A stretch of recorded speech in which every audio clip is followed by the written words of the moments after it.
confronted the man, those evil spirits spoke up and said, "My name is Legion," referring to the Roman military legion that included over 6,000 men.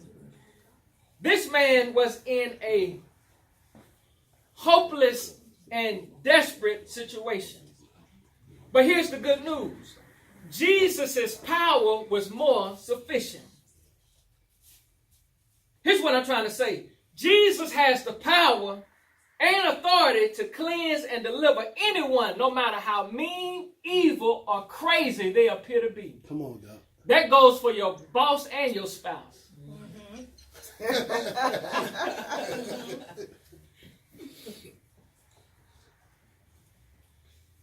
Jesus dealt with what had control of him. But can I ask you another question? What have you allowed to take control of you? Y'all don't like my questions today, huh? Not today. What has you in bondage? Are you allowing the anger you have for someone else to control you? Can I tell you something about anger? Anger is the punishment we inflict upon ourselves because of the actions of someone else. Come on. Are you allowing the spirit of depression to keep you in bondage? Are you allowing the spirit of unforgiveness to keep you connected to the past? Are you allowing the spirit of fear to keep and block you from doing what God has called you to do? What have you allowed to take control of you? If something has taken control of your life, let me give you some sound advice.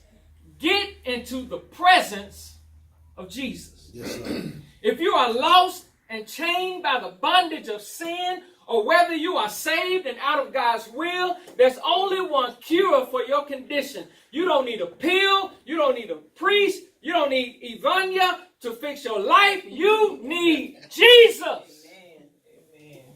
Jesus is the antidote for the poison of sin. Jesus is the cure for your condition. Jesus is the solution to your problem.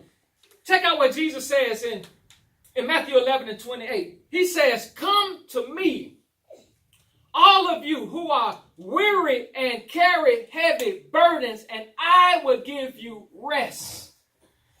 He says, "Come to me." He didn't say go to school. He didn't say go to class. He didn't even say go to church. He said, "Come to me." Get to Jesus, and I promise you, you will get the help that you need. Can I keep going? Mm-hmm.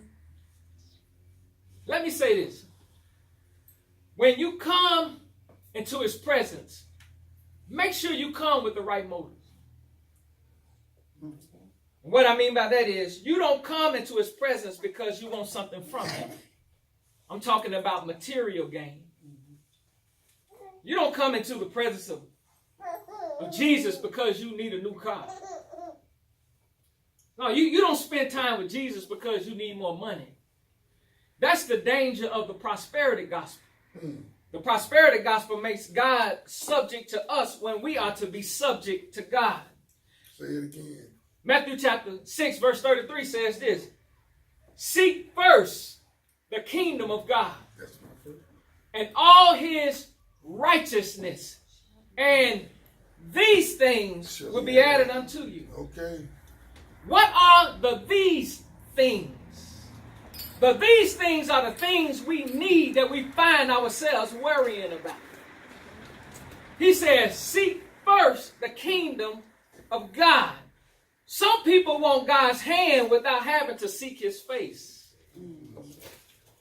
Some people want God's provisions without having to be in his presence. But let me tell you, don't make the mistake of seeking things and miss God. Seek God, and I promise you the things will come. Yes, sir.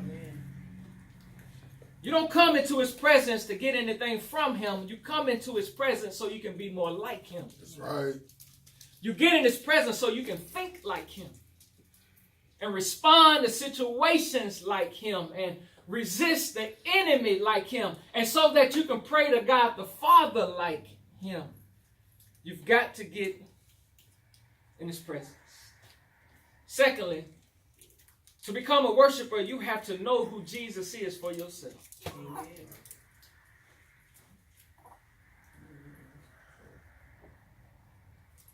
I believe Andre, that this man, he knew who Jesus was. And I have proof to support my belief. And here it is. Verse 6 says, when he saw Jesus from afar, he ran and worshiped him. The meaning of this word saw in its original translation, which is the Greek, has a different meaning than the way we use it. You know, and for now, I can say, I saw Andre. Or I saw Miss Lynn. I saw Ebony. Y'all get the picture? I get it. But this word says, or the meaning of this word in this original translation has a different meaning. It means to have knowledge of. So when he saw Jesus, and because of the knowledge he had of Jesus, he ran and worshiped him. Yes, sir. Does it make sense now? Yes, sir. I need to stop right here and clear something up and say this. It was the man who worshiped him and not the demons. Demons don't worship God. They recognize who God is, but they do not and will not worship him. Even though he was tormented and controlled by those demons, he still had respect for Jesus. And here's how I know.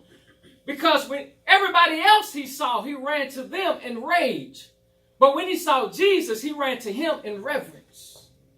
He suffered from what I suppose would be called spiritual schizophrenia, or a split personality.